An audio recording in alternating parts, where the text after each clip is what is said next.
I need to be off by like 1:15 at the latest. We're on. Okay. We're live. I thought you were going to say something personal, Benji. Sorry. We're live.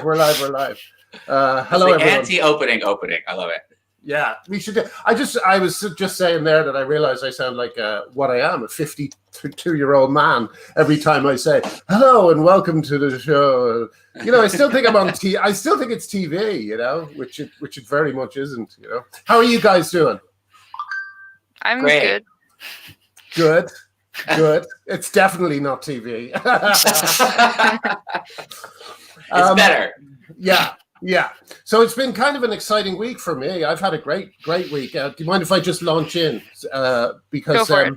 Well, I've been writing so much that I got RSI. My wrist started going, and I had this experience last night where I felt like I was particularly on fire. You know.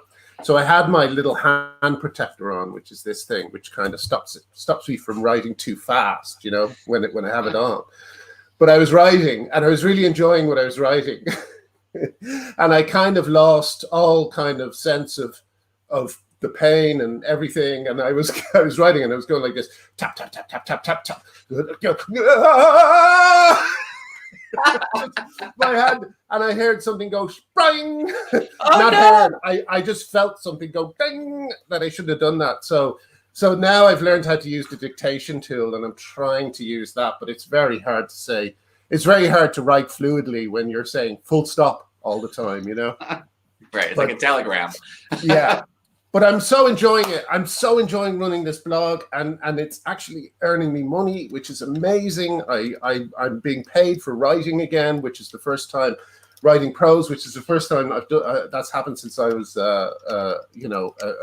a 19-20-year-old journalist in Dublin, and I'm just having a ball. And yesterday, I was so delighted because was it yesterday or the day before? It feels like yesterday, but I was really delighted to publish a piece by Victoria Smith about Rebecca Solnit's disgraceful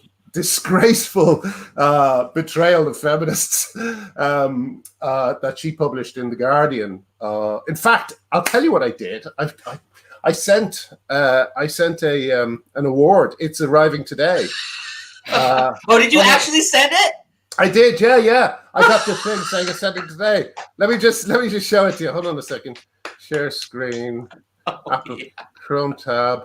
I sent her this statuette of three monkeys. It was 36 quid, and I sent it to her care of Kath Viner. So hopefully they'll both see it. But yeah, I mean, Victoria's piece accompanied it, and I was kind of embarrassed because sorry, I'm trying to get it back to how it was. I was kind of embarrassed because when I read it the first time, I read it with my editing hat on, and I didn't have much to do except one or two things. But I always kind of get obsessed with them, and I forget about everything else. And I didn't quite realize until after I published it what a magnificent piece it is. It's a fantastic piece of writing, and I'm so sorry. I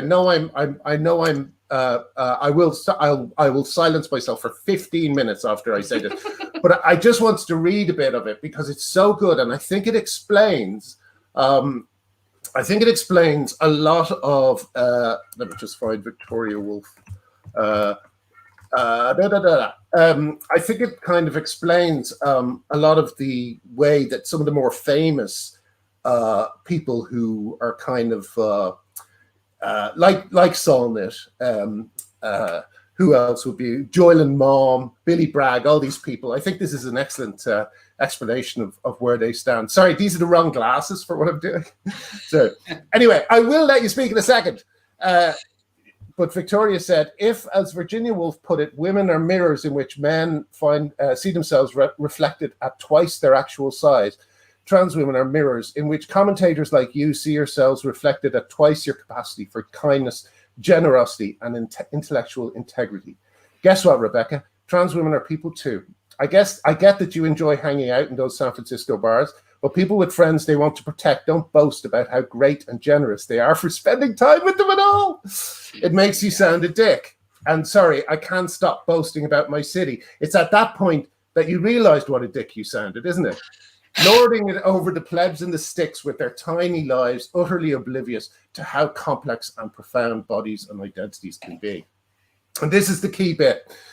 She says, you do know better than this. You just don't want to, because it would cost you too much in terms of social standing amongst your peers, who will cheer as you point the finger at the easy targets, the far-right politicians, the Christian fundamentalists, the incels, but start screaming bigot the moment you question whether male socialization and entitlement lurks amongst them too. Absolutely brilliant, just a genius. Oh shit, was I still sharing screen during all that? I hope not. No, it's just us three. Okay, anyway, brilliant piece. Also, just for the people who are watching, in the comments, there's like a link if you want to go to Graham's website, what he just read, to see it.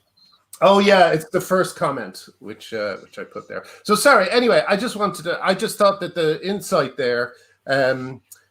Really, these people cannot see it because they know that the moment they notice it, they might lose their livelihoods.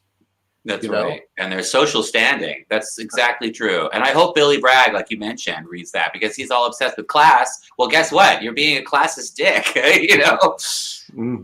It's also like a super elitist stance to be like, well, maybe prisons aren't female only now and maybe rape shelters aren't only female now, but it's fine because I live the kind of life where I'm never going to be in a shelter and I'm never going to be in a prison, so it's not my problem. Like, it's literally an elitist thing.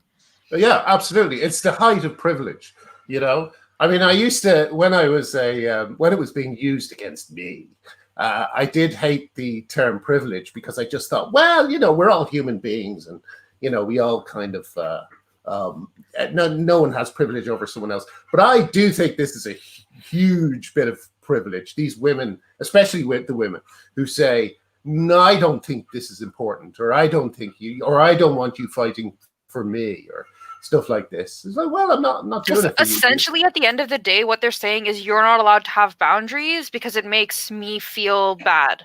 It makes me feel That's what bad. They're saying. Like, I want to feel good about myself by propping up this group of people, and if your boundaries get in the way, I don't want you to have boundaries anymore. Yeah, I would see that with anti-feminist. A lot of women in an organization I worked for, when we were going gender-neutral bathrooms, I would bring objections because I was getting feedback from the public who were concerned, and I'd bring it to these women on the board, and they'd be like, "Well, I don't have a problem with it," as if they're a proxy for all women. I'm a woman, and I want to assert that I don't have a problem with it. Therefore, and you're just a man, so what do you have to say about this? And I'd be like, "But that's not, it's not fair." And there are women who have problems with it. And maybe they don't want to speak up because they're scared. Yeah. That's another thing. You hear, well, women aren't saying, women aren't speaking up about it. Well, we've seen what happens when women do speak up about it. J.K. Rowling got landed on as if she's Hitler, and it's been absolutely accepted by well, actually, it's kind of weird, isn't it? But there's a lot of people who are just very quiet about it. I said to I'm sorry, I don't see any reason not to say this, but I rang up Dara O'Brien, who's a comedian over here in Ireland, or in the UK. Yeah, well, yeah, he's another friend who never said a word when I was being smeared all over the place. So with J.K. Rowling, I had an excuse to call and say, because it wasn't about me, an excuse to call and say, well, are you not going to speak up in defense of J.K. Rowling? Oh, I don't really understand the issue. It's like, fuck off. Yes, you do. The reason you're saying that shows you understand the issue. These people are just terrified of stating the obvious, which is that J.K. Rowling did nothing wrong, made a completely compassionate statement, and has been cast as Hitler. It's insane. Sorry, I'm taking it over again. I don't want to do that. No, it's good stuff. You're selling good stuff. It's good. Oh, by the way, Heather Mason, hi. And Ariel, hi. Oh, is Heather here? Yeah. Would Heather like to join us? Yeah. Hop on in here. Get in here, Heather. Heather, would that be too much? I mean, you weren't prepared. Let's see what she says. If So cool. you're up for it, you'd be very welcome. Can I read a different part of the article? Which so, one? Is this Victoria's one or Rebecca's one? It's let me see if I can find it in the Rebecca one. It's okay. I'm just gonna read it off the other one because it's a direct quote from the article. So this is from the original Rebecca Solnit piece. Okay, yeah. Science has gotten smarter in the decades since the 1970s, and we now know it's a complex interplay of chromosomes, hormones, primary and secondary sexual characteristics, and other stuff, some of which is in the brain, not the pants, and also that quite a significant number of people are born intersex, and some are misgendered at birth, and male and female never were airtight categories anyway. Wow. What the fuck are you talking about? Like, first of all, nobody is misgendered at birth because they're not talking about your gender, they're talking about your sex. And that's definitely not applicable to intersex people. If you're talking about being like assigned a sex like surgically at birth, why are you using the word misgendered? Female and male are airtight. It's like, you know, do you produce gametes or like there's only two types, ova, sperm. Yeah, it's pretty airtight. And this complex interplay of chromosomes, hormones, primary sexual, secondary sexual characteristics, and some of which are in the brain. Okay, no, there is no intersex person that they're like, we've looked at their chromosomes and their hormones and like anatomy. Oh, and we still are confused. Let's do a brain scan. No. What are you talking about? I know. Exactly. Right. It's But just it's complete bullshit. It's like if you've read all of these like queer theorists and how they like throw up intersex as a defense. If you've just been reading that off of like Twitter or whatever, or Facebook, and you just like compounded it all into one nonsense run-on sentence and threw it in the article, it doesn't make any sense. Yeah. And look at that, like, And as Claire pointed out recently, Claire MRK or Claire Graham MRKH voice, you know, intersex people are absolutely sick of being used to kind of excuse the idea of men coming into women's toilets. You know, intersex people are either male or female. I once said that to someone and they went, "What? How are you?" And I was like, well, because it's a range of conditions that exist along a kind of a spectrum, but it's a spectrum contained within the binary of male and female, you know? Yeah. And these idiots like Solnit, who can kind of, you know, turn her back on her entire career fighting or, you know, writing about women's rights, and then suddenly decide that women don't exist in a meaningful sense. Fuck off. And this is all because of these, I mean, these male, transvestite, if we still had the words transvestite and transsexual, there would be no ambiguity. Nobody would be like, oh, a transvestite is clearly half woman. You know, that's an intersex condition.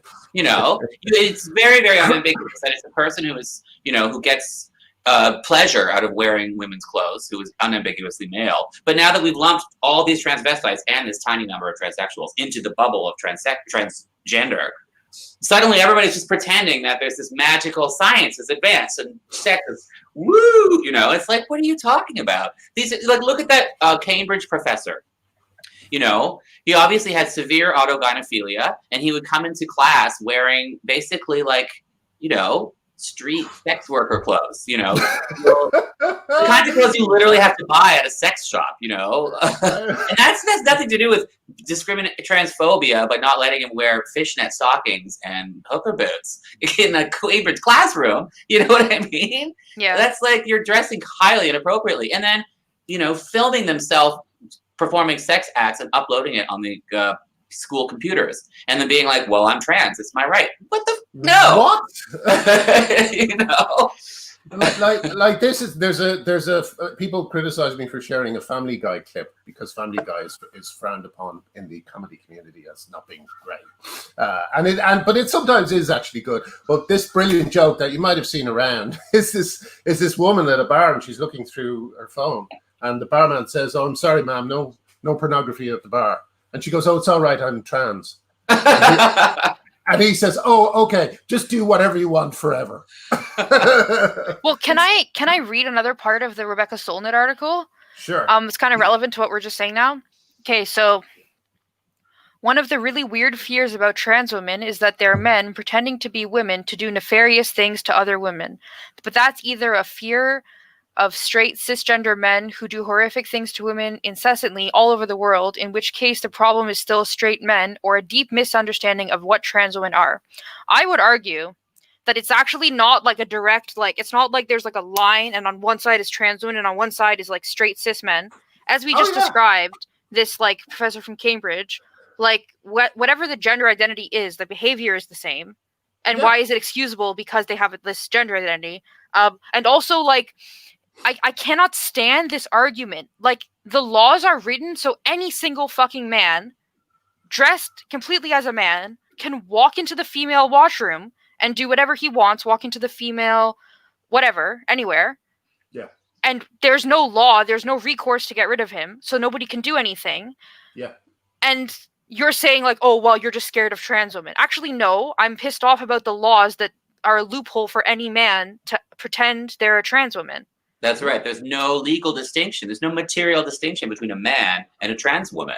They tried that in the UK with the Gender Recognition Act, where you could get a GRC, a gender recognition certificate. You could jump through some certain hoops and go through, get approved by a panel where you would suddenly be recognized as distinct from your biological sex class and have separate rights, individual. But of course, trans activists were like, no, no, no. That's gatekeeping. Any male should have the right to declare themselves a female at any time for any reason, and it's nobody else's business is the new attitude. And that's just like insane, because this is about women's rights, you know. She even admits, what does she say here? Of straight cisgender men who do horrific things to women incessantly all over the world. Like, there are men who like go to dental school to become a dentist so they can like assault unconscious women. There are men who go to medical school to become gynecologists so they can assault unconscious women. There are men who go to the priesthood to become a priest so they can assault children. Like, there are men who become cops. Like, they go through like years of like going into a certain profession just so they can do this. How much easier is it to just walk into the washroom or the change room and say I'm a male? Like, absolutely. Like, it's really ridiculous. She even acknowledges that this is like something that men do, but she can't put the pieces together that, like, we've given them the ultimate loophole to do it.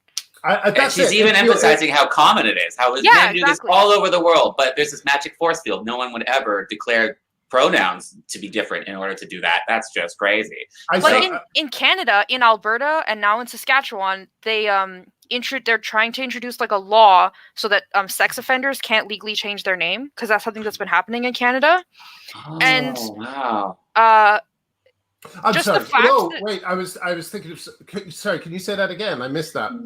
In Alberta and now in Saskatchewan, they've introduced a law where they want it to be illegal for sex offenders to change their name.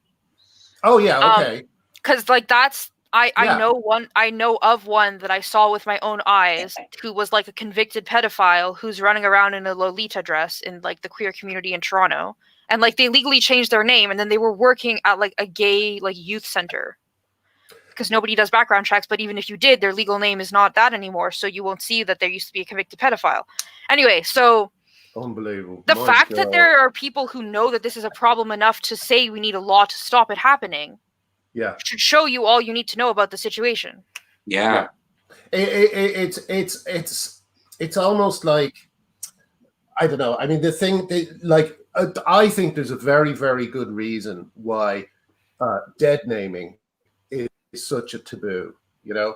I think that other kids pick up on it, you know, like basic. Sorry, to backtrack for a little bit. Jane Claire Jones said a very interesting thing when I spoke to her recently. She said that the phenomenon that we're going through, the trouble, the mess we're in, it's not just one thing.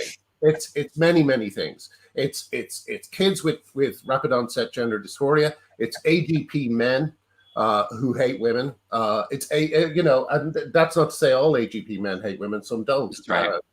Absolutely. Debbie Hayton's a wonderful example. There are actual transsexuals who are in amongst the people who are being represented, and there's 100 other types. There's 100 other things going on, you know.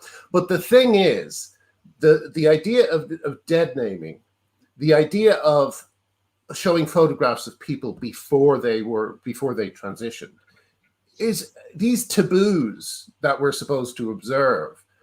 They're a gift to predators. They're a gift to con men. They're you know, someone, let's say some bloke rips off loads of people, sues them, you know, and then decides to become. And let's just say that person's name is, say, Stephanie. Oh, well, to pull a name out of a hat, but like, what a gift to be able to say, well, that person doesn't exist anymore who did all those things. This is a new person. You know, I know I've said this before, but I always compare it to Yosemite Sam. And did I ever say this on the mess we're in? No. All right. I hope not. Apologies if I did, everyone. But Yosemite Sam in Bugs Bunny, he'd be chasing Bugs Bunny all through the thing, and when he's get him, he's gonna riddle him full of holes, you know. And finally, he has Bugs Bunny cornered, right? And Bugs Bunny disappears into a bush, and he puts on a blonde wig and some lipstick. And he comes out, and not only does Yosemite Sam not recognize him, he falls in love with him and marries him. That's what the left are like with these predators. It's like, oh, where did this con man go? There's just this beautiful lady. Right? Know? Like, who is that male feminist who, like, everybody made fun of? Do you remember there's this guy who was like a male feminist? Charles Clymer? Yeah, Charles Clymer. Yeah. And he was just notorious. Everybody was having a field day making fun of this guy for being a total creep. And also, then like, he used to, like, the reason that he got, like, known is because of, like, running Facebook groups. And then in the Facebook groups, he would, like, talk over the women and tell them that they can't talk about certain subjects and, like, delete their posts or something. Yeah. Which, like, what kind of a fucking... Anyway. And then now he's, like, a trans woman. Mm-hmm. And he goes into restaurants and sues people of color when they forget to call him she, her. Yeah, and you know he's not even trying to look like a woman. You know, he's just putting on the bare minimum of, like, you know, affectation and being like, hey. The interview on Channel 4 News that Magdalene Burns edited is so funny because my theory is they got him by surprise. They phoned him at his hotel. They said, would you do an interview? And he went, oh shit, I've got to look trans. He put on some lyrics. You know, he's an absurd. But what's even more absurd than these people like him and Rachel McKinnon is the fact they're getting away with it. Like these, and not only are they getting away with it, I've started using the phrase central outliers because people like him and people like Morgan Ogre and stuff like this, when people say, when you're saying this about all trans people, these people we do have a problem with are central. You know, Morgan Ogre has a lot of power in Canada, it seems to me. You know, I mean, power enough to make sure that Vancouver rape relief doesn't get funded. You know, that's right. Yeah, and so these are central people. Amelia DeCowden, who took that place on the New York Democrats, and who calls genuine transsexual scum. Never forget that. This is the person who calls transsexual is a legitimate transphobe. Yeah. You know, I mean, the homophobia and transphobia from these people is off the scale. You know, like have you noticed as well? Every single one of the people. Who every single one, that's an exaggeration. every person who came out against Emma Baroness Nicholson, accusing her of being homophobic and stuff or transphobic, they all said tranny. The bloody bloke in who got her, Damien something. He was an he has a long history of saying really gross saying that stuff. Word, you know, saying that word. I mean, for fuck's sake, what's going on? You know, like I said it there accidentally, but in reference, not in reference, and you will never hear gender critical people use that word. Never. No. You know? There's a really interesting factoid I heard. Somebody told me this once in reference to the right wing in the United States, that there's a sort of 7-year delay that, like, everything the left argues, the Democrats argued, maybe not the left center, but whatever, everything the Democrats argued, the Republicans came around to it with 7 years later. Like, the Iraq war is a quagmire, gay marriage is fine. The Republicans are on board with that now, but it just took them 7 years. And it feels like this is the same thing with the gender crits versus the trans rights activists. They're just on a 7-year delay.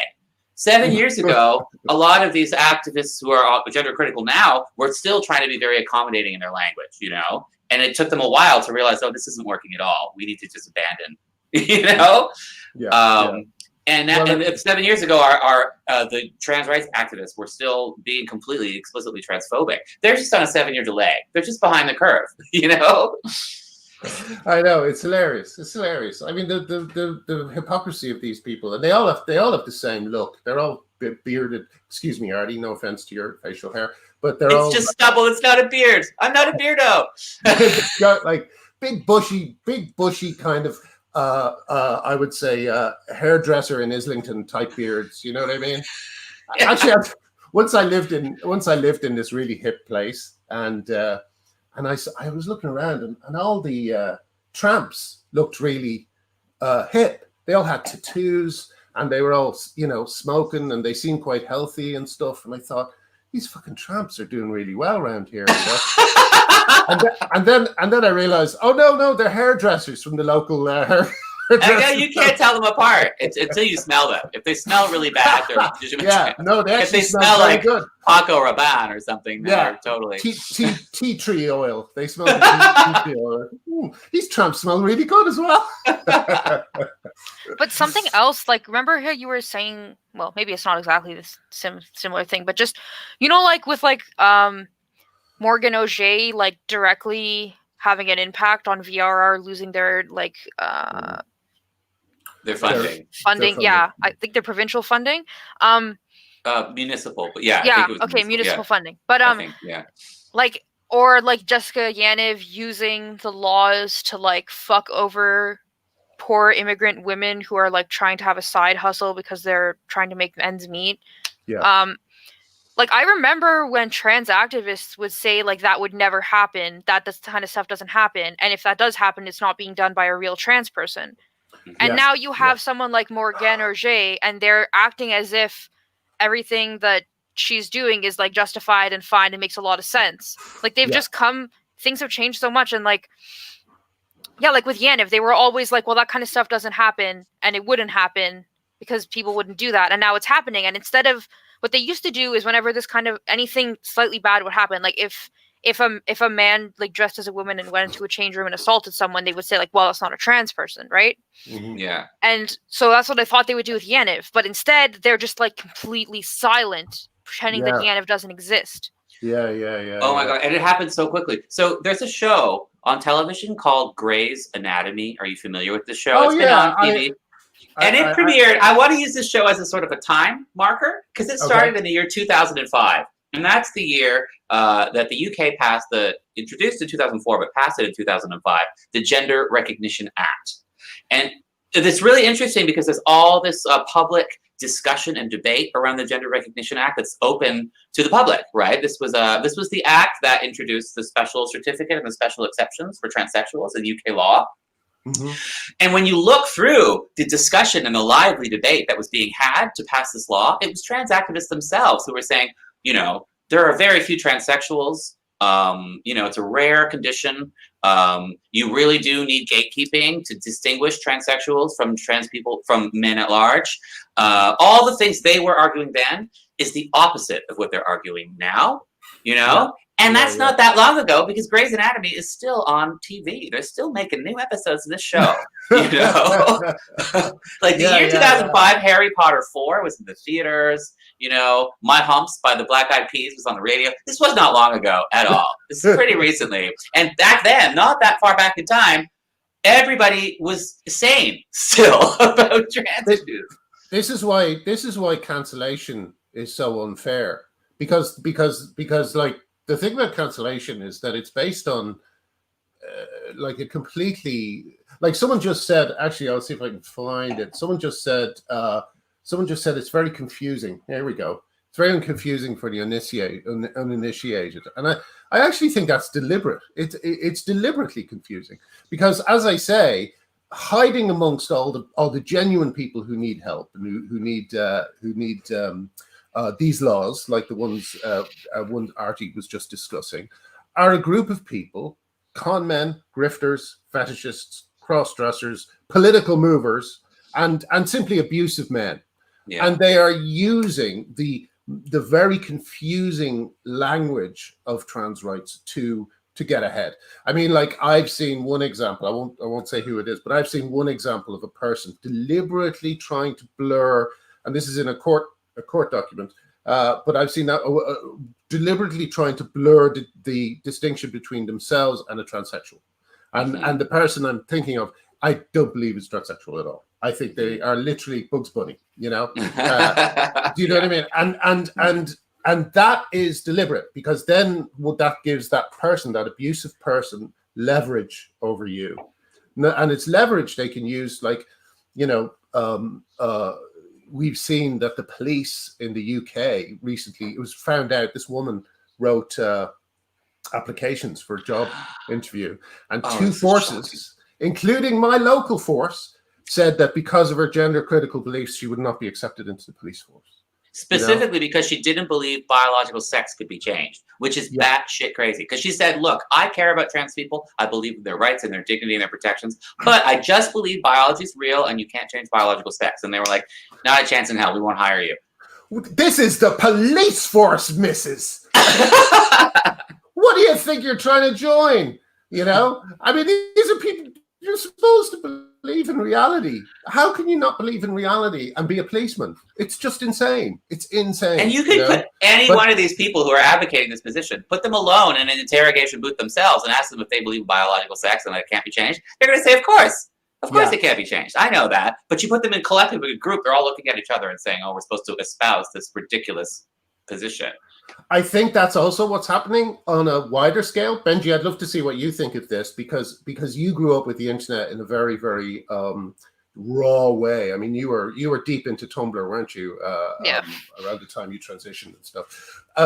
But I think one problem is that all these people have put their names beside these ridiculous positions, and so they've kind of politicized.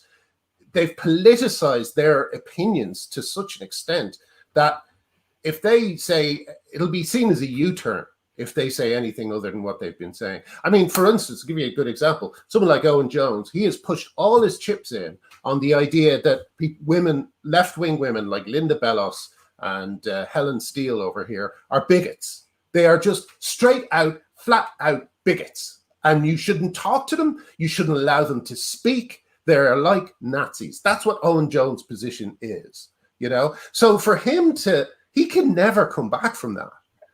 As I say, he's pushed all his chips in on a complete bluff. He thought it sounded right. He didn't really care about women, doesn't actually like women that much. So he pushed all his chips in on this bluff, you know? So he's going to be one of the few, like, he's going to be like with a fucking knife and blood all over his face in a corner, you know, one of the last ones to say, I'm sorry, right. I got that wrong. I've done a terrible thing, which is what he should say. No, it's just like, you see this with, you know, I take everything back to cults because I'm kind of obsessed with cults. Apocalyptic cults, where it's the ones who pick specific dates and times when the end of the world is supposed to happen. Oh, yes. It's the people who are half interested in it and half following along. They're perfectly capable of recovering after that date and time passes and the apocalypse doesn't come. But it's the people who went all in. They're the ones who you almost the ones who like sold their house, who like prepared their funeral arrangements or whatever. And everybody's kind of looking for the Schadenfreude. They're waiting for that day to come up so that we can look at them and be like, ha, aren't you embarrassed? But they never feel that embarrassment because they're so into it. They end up just making up excuses, you know? And that's actually how the Jehovah's Witnesses were born. It was a doomsday cult with an exact date and time. And the date and time came and went. And Jesus didn't show up. Yeah. So then they said, well, they're witnesses. He did come. But the earth is just going on anyways. That's why they're Jehovah's Witnesses. Because they had an exact date and time. They put all their chips down. The date and time came and went, and they had to save face, so they invented. You know what ends up happening is they just dig deeper in. You get a core of people who go further in, and then the outside people push out. Yeah, Owen Jones is one of those core people who's just going to implode with that. When this all falls apart, he's going to be like the last man on earth, still screaming and shouting. Yeah. That's what I was going to say too. Like, people keep making this assumption that everybody's going to everybody's going to kind of peak trans and realize this doesn't make any sense. But like, honestly, I'm not sure if that's true. Like, if all of your friends agree with it and none of them are peaking, or if the ones, if you if you ostracize every single person who peaks, then you're still in your bubble. Mhm. I think probably what's going to happen, like, I don't know when, in like 20 years or something, is that like a lot of like the mainstream will probably realize that we've been like, chemically castrating gay kids. And then you'll have people like Owen Jones who are like still preaching, keeping the faith basically. Mm, And like, I don't know, a lot of cults are like that. Even after they disband, there's still individuals who believe it and carry it on. Like, it's actually quite common that when a cult disbands, one or two of the members will try and go out and like restart it themselves because they really truly believe it. Their whole life is invested in it. Yeah. I So wonder you if mean like all these people who got involved in the satanic ritual abuse and then just shifted gears and now they're involved in trans, That's something I bet a lot of people don't know. There is one of the famous videos of someone who's kind of behind the phenomenon of the, what's her name? Do you know her name? Is it Aaron Shaft or is it the other one? I think it's Diane Aaron Shaft who did Diane Aaron Shaft. That's her name. Yeah. Yeah. But she says that it's possible to know if a baby is trans because he'll try and take off his onesie. Yeah. And she was also one of the people who believed that teenagers who played Dungeons and Dragons were possessed by Satan. She just went from one thing to another, and everyone. But of course, like the people around now, they wouldn't believe in the satanic panic. They're more sophisticated, but they believe this idea that a baby can reveal that they're a trans baby by taking off their onesie. That's completely plausible, These people are fucking. I swear to God. I mean, it kills me every day. It kills me every day that people are going along with it. It kills me every day. I know. Just these parents who are harming their children and they don't even know it. And these are usually gay children. This upsets me so much. Yeah. Personally, I was dysphoric as a kid to some degree, and I wanted to be a girl. And if I grew up in this day and age, there's no question I wouldn't have gotten through it intact. Yeah. This frightens me so much. I absolutely there's no question I would have been trans, and that scares the shit out of me. I like having an intact body. I like being a gay man and not a simulated woman. You never hear an answer to the Tavistock thing. The only thing Owen Jones has to dismiss the Tavistock testimonies by many ex-employees is that he calls the Times, the UK Times, he compares it to Breitbart. That's all he has. Compare it to Breitbart. I think that they're probably going to do with the Tavistock thing the same thing that they did with Yaniv, and that's just ignore it and pretend that it's not relevant. Because I think it's like so extreme that there's very little you can do to calm. Like, just a few months ago, trans activists were all like, yes, puberty blockers are 100% reversible. The gatekeeping to get them is very severe. People wait years and go through therapy for years to get them.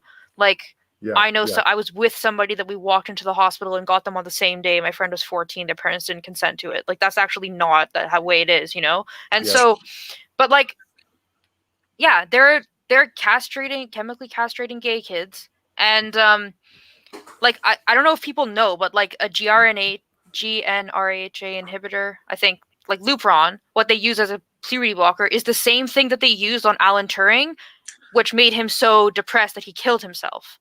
And we're now giving it to kids for years at a time. And then the effects are permanent because we gave them to them as kids. That's right. So it's like they're permanently in that state. And that's supposed to better their mental health. Like, I also, I don't know. I think it's so egregious that they don't have a way to combat it. And all they can do is try and dismiss it or ignore it. Yeah. Oh, I know. It's so scary. But I think to go back to the UK, I was talking to Fred Sargent, who was the Stonewall, a very early gay liberation activist, who's now jumped back into this, and he's on Twitter. And anybody who's not following him, you need to follow him immediately. He's a god.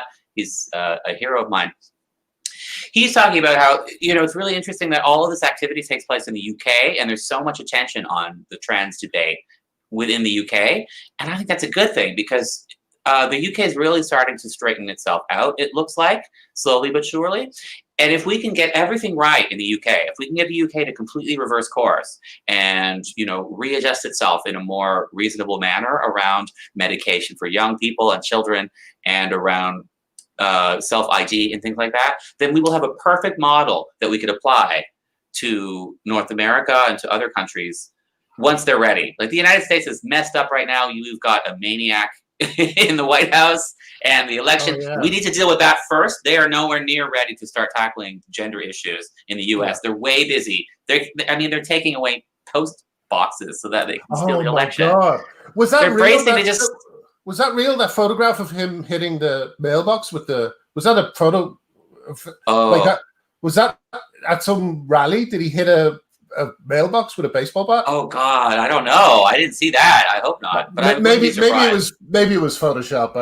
It's just who knows what's real. Who knows what's real? But Trump has already said, look, the election results, we are going to contest them. We won't know what they really were for weeks or months or years. So he's already basically said, we're going after this election. Like we're going to challenge it. So the U.S. is going to hell in a handbasket.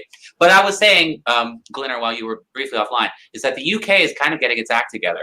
And if we can focus our attention on the UK, to get the UK to fix, to get its head screwed on around childhood, puberty blockers, and teenage rapid onset and self-ID, if they can get their head screwed on, then we'll have a model that we can apply to the United States later. Absolutely. Oh, and I must add, before anyone claims that the UK is run by a right-wing government, which it indeed is, but before anyone claims that this is a right-wing move, Ireland has now fallen into line with the UK's advice on puberty blockers. Ireland is now no longer saying they're reversible, So I'll be very curious as well to see how many people sue the state in Ireland. I compare it sometimes a little bit to. Have you heard of the I don't know how to pronounce it, but have you heard of the Symphony scandal in Ireland? Let me see if I can find out how to spell it. Do you know about this? The scandal? No. It was all these Irish with the Catholic Church. They came up with this. I don't know what it was. It was a variation on the Caesarean or something like that, but it was a procedure. I know what you're talking about. Yeah, and they crippled. It's basically like FGM, right? Kind of, yeah. I mean, I forget the exact details. It's the type of thing that you'd faint halfway through reading it because it was so grotesque. But they did this to all these women. I believe because it was preferable to the idea that they would have sex again and have children or something like that. I can't remember exactly what it was. But it was a completely faith-based procedure that destroyed women's physical health, And what does that remind you of? And now in Ireland they have they're finally saying that puberty blockers aren't reversible. How dare they say they were for so long? This is supposed to be a completely kind of liberal, trendy Irish government, and they let young girls go on puberty blockers without knowing whether they were safe or not. I do hope that there's a big class action. I hope a lot of people get a lot of money because I doubt it'll happen, to be honest. Because really, yeah, I mean, people always say that kind of stuff. I don't know how the legal stuff works in Ireland, but in Canada and the US, and I think even in the UK, it's actually pretty difficult. And also, most people who are in that position are so traumatized and fucked up. They don't have years to spend in court dealing with that shit, testifying about it every day for years, especially when it comes to children. But what I hope happens is that a bunch, I kind of flip-flop on this. I'm, on one hand, very, very angry at these parents who put their kids on puberty blockers, who obviously haven't done any research. It's actually pretty easy to research the effects of puberty blockers, especially if you look up the drugs. It's there's lots of evidence about Lupron and how harmful it is. But on the other hand, I feel bad for them because doctors are telling them, if you don't do this, your kid's going to kill themselves. So they're like, okay, I guess I have to do it. Yeah. But imagine you're that parent who the doctor told you this is reversible, it's fine, it's not going to cause any long-term health issues for your kid. You have to do it or they'll kill themselves. So you put your kid on Lupron, and then what happens? The NHS says, oh, actually, it's not reversible. We don't know how it affects the mental or physical health of kids.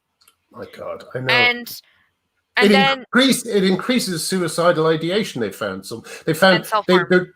And self-harm. It increases those things, Yeah. and then we're told that we're not being sympathetic to people. No, but think of this parent now who's done this to their kid, and it's permanent, and their kid, maybe their mental health is worse, maybe also like physical. Something people don't talk about very much is like the way Lupron affects your body growing. It can give you like lifelong pain, like chronic pain, like to the point of it almost being a disability. And so like you've done this to your child, and then now you realize what the doctors told you is not true. Like, what are you going to do? Explain to your kid that for the last couple years you've been doing this, and now you're not sure if they should be doing this? Like, like what? I hope that parents, what I hope is that these parents get together and are like, these doctors lied to us. What is going on? We need to investigate for ourselves what's going on. And they start some kind of a group that's like probably pro-transition, but still like we need to look at the medicine and the like at the science ourselves because the doctors lied to us. That's what I hope happens. I'm not sure if it'll happen, but I really hope that's what happens. Yeah. Yeah. There's Fionn. We were talking to her. Hey, Fionn. Love you so much. I think, like, it's an interesting. It's one thing that I often think about is how. I mean, I was a bit disturbed recently to see that because I still kind of sneak around on Twitter. But I was interested to see that certain detransitioners were becoming a little bit unhappy with GC feminists. I believe there was a bit of there might have been a bit of. Can you be more specific? I can't, unfortunately. A detransitioner was just saying that they felt kind of betrayed by the way some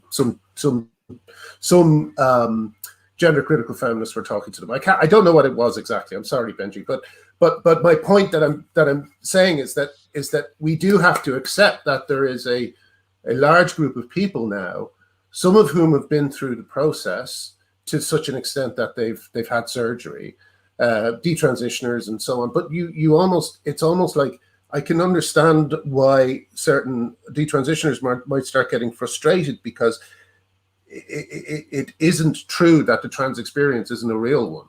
It is a real one. It definitely exists, but it's almost like a self-fulfilling prophecy because, by saying, oh, people will commit suicide if you don't give them blockers and stuff like that, and you actually increase the risk of suicidal ideation, you destroy their health. Do you know what I mean? These are like I saw a pediatrician say perhaps these suicide statistics are because these people are finding there's no gold at the end of this rainbow. And it's really distressing to think that all the things that they're warning us will happen might actually happen to these kids. It's really did you guys see that? I don't know what the name is. Remember they published in that study in some science journal, and then people were like, can you recheck the statistics? And then they published they published a correction, and the correction was the exact opposite of what the original study said. The original, I don't remember the name of it. Yale. This happened in Yale, I think. Yeah, but or was it Cornell? Either way. If it was the psychiatry one, it was Yale. Okay. Yeah. Okay. Oh, the Cornell, they also did a similar thing. Either way. So these scientists, what they initially published was that we've done like a mass study of all the studies of transitioning, and we have discovered statistically that once you transition, your life is better. And that's thank you. I knew it was something with the like dogma. Yeah, so this was a group. These were people who were supposed to popularize this, right? Yeah. Yeah, but then somebody wrote into the scientific journal. They were like, "Can you check this?" They checked it. They published the exact opposite. One of the findings that is like unforgettable was that after surgery, your rate of suicide is 2.4 times higher than before you get surgery. Yeah. Wow. So then if you think about these little kids, like people also don't understand, like it's not like you can just like start with a kid and then stop. Like once you put a kid on blockers and then on testosterone, like for a female, the uterus is going to start atrophying pretty early if you put them on testosterone at 12. So like they have to get their uterus removed. And once they have their uterus removed, I think it's like not that far of a jump to be like, well, they want whatever other surgeries. And just like all of these surgeries are so serious, like a hysterectomy, like the chance of prolapse in your pelvis is like very high. Is that going to increase your likelihood of exercising or decrease it? Is that going to increase your health or it's going to When you start your kid on blockers, did you realize that the end of like the next one of the steps is to remove the uterus, which increases chances of dementia? Did you realize that when you put your 11-year-old on blockers, that that's what you're signing up for? I saw a trans man being interviewed, and she was saying that she had a binder, and it was obstructing her breathing, and the reason that she wanted to become a man was because she could play sport, but the binder is obstructing her breathing, and it was like, why couldn't you play sport? What's stopping you from playing sport? It's like the most insane thing. Someone said, if a girl likes football, you buy them a pair of football boots. You don't give them testosterone injections. Yeah. But the fucking binder that's constricting her chest and making it hard for her to breathe, and she wants to play sport. Yeah. Do you know what I mean? We're supposed to be teaching that girl it's okay to be a girl and have breasts, and we're supposed to be fixing society so that there isn't so much pressure on these girls to hate their bodies. Yeah. Also, the other thing is they always make all these like promises of like once you transition, you'll be who you were meant to be, and your life will be easier. And like exactly like what you said. So like I know people who like detrans people or trans people who used to be into like singing in choir, playing in marching band, doing sports. Yeah. When you start testosterone, your voice gets fucked. Yeah. Your choir. Yeah. I only know like one trans man who like sings in a choir because like your voice gets messed up. When you start wearing the binder, can you imagine playing marching band with those big felt jackets and like your instrument, walking around for hours with the binder? Like playing sports, really, really difficult. And also you have all of these trans men who are like, once I get on hormones and I'm on testosterone, I'm going to work out, I'm going to bulk up, I'm going to pass. Well, when you're wearing a binder all the time, actually, you're probably not going to do that. And just like in every, they're just being lied to. And that's what makes me the most angry is they're being told that if you do this, this good thing will happen. And they get there and they took that step and it's not good. It's bad. Yeah. It's lies all the way down. Yeah. They're confused. What have they done wrong that it's not better for them? Yeah. And there's no one to talk to because they're like, you're doing the right thing, keep going. And they're ostracized if they complain. Let me show you something that I posted about today. Sorry, because I brought the wrong glasses, I have to do this. So let me quickly share screen. You wanted to show something, didn't you, Benji? We could do that too after this. Okay. Was it this one? I think it was this While one. you're looking at it, let me just mention, I think this study that one. Benji was mentioning, the person who rebutted it is actually in our comments right now. Yeah, I just realized. That's so cool. Oh, really? Oh, wow, great. Oh, hello. That piece, by the way, commenter, that piece was amazing. You really fisked that piece. It was shocking. Praise you. Sorry. Right. Sorry, I think I'll be able to do it this time. It's this one. So this is a person. Here's Tessa telling women if they don't like the oppression that comes from being female, they can simply opt out, take testosterone, and solve it all. How many girls are being told this on social media? So why don't you opt out then? Nobody's stopping you from injecting testosterone and socially transitioning to male. If you hate being a woman, you don't have to be one.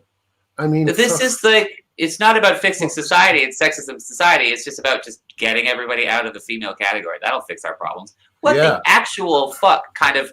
This is not feminism. This is not progress. What I said, bro. Like, do you think you're a feminist and your response to females feeling unsafe or like leered at or having more trouble doing whatever because they're female is instead of like making society better for them or giving them tools to like handle shit better is to say like, well, just fuck off.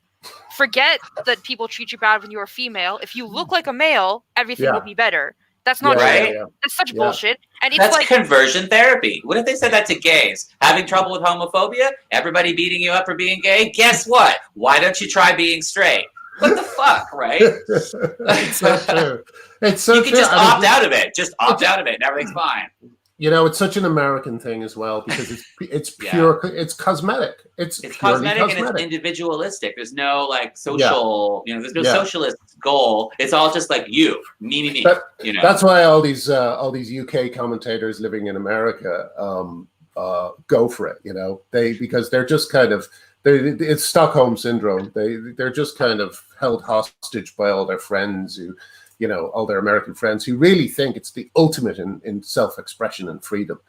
Surgery and drugs to make you look different. It's just, I don't know. Anyway, listen, we better kind of wrap it up. Although, what did you want to show? It'll just take a sec. Here, let me. Yeah. No, but it's big. It's so big. Let me see if I can.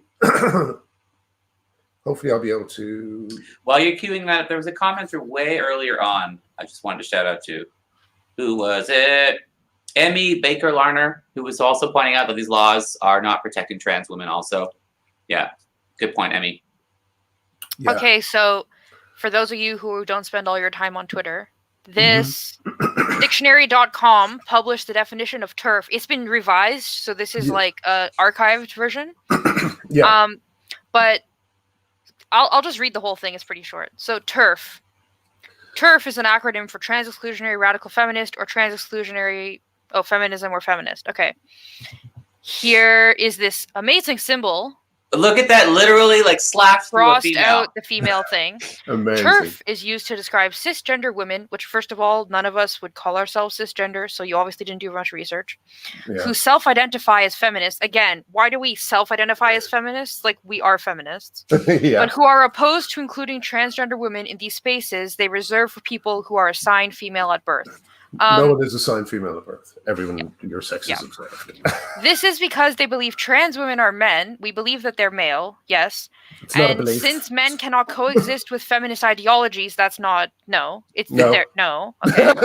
They exclude them from their belief and support. Like, you can support trans people in a way that doesn't mean no female spaces. Yeah. Right? Like, this is extremely shallow. In fact, they often believe they should be denied rights and sometimes advocate for harm against trans people. Again, this is the kind of thing that it's like TRA rhetoric, and I'm always like, lie.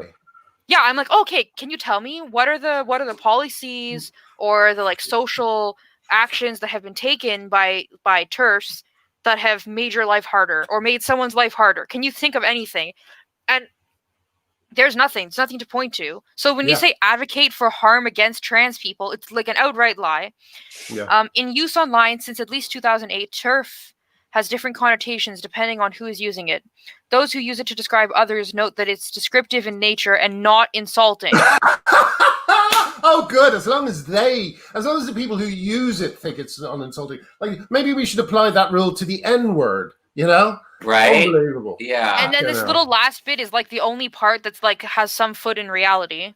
But well-known feminists have been labeled TERF on the internet and have come out to call the term a slur because it is associated with violence and hatred. And then they give us examples of the violence and hatred. Oh my God. So here it says, if you think TERF is a slur, okay?